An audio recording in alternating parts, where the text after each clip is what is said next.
Former Chief of Staff of the Guyana Defense Force, retired Rear Admiral Dr. Gary Best, believes urgent constitutional changes are needed to safeguard the rights of Guyanese and simultaneously curtail the rights of migrants amid growing threats from neighboring Venezuela and an increasing migrant population. Back then, he urged the government to put an immediate cap on Venezuelan migrants, while the country's defense and security forces conduct internal vetting to identify and separate those with verified family ties to Guyanese from those who are economic migrants and refugees. Process them centrally, let the people see we are processing them. And therefore we identify those who are migrants, economic migrants, and those who are refugees, and those who do not fit the bill.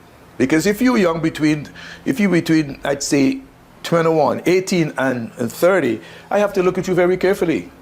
Because in many of those countries, they have conscription, which means you have military service, mandatory 1 year or 2 year military service. You may be an economic migrant, but we have that service before you, and then you could be led into an activity in the country that is taking care of you against the nation state.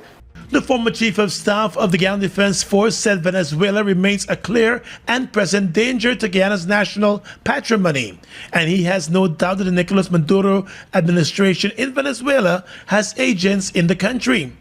In the lead-up to Venezuela's sham elections in May of 2025 to appoint a governor for Guyana's Essequibo region, Guyana's then Minister of Home Affairs, Robeson Ben, said that there were sleeper agents in the country. But months later, and in the wake of the recent bombing at the fuel station on Regent Street, the government has been silent on the issue of sleeper agents in the country.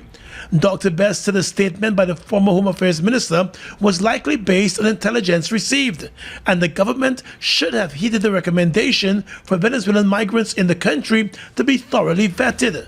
Instead, he believes the government dropped the ball and exposed Guyanese to attacks. In wake of that gas station bomb attack, the government has announced a number of measures, including the rollout of an EID system to capture migrants in the country. You can have a population, and migrant population is greater than your population, but you have to have significant safeguards. Because this is a country, in particular for Venezuela, that is challenging Guyana. Every single Venezuelan believes Essequibo belongs to Guyana, including a Venezuelan that was born of a Guyanese. Because you're Venezuelan, you're born from Guyanese parents. You're taught that in school.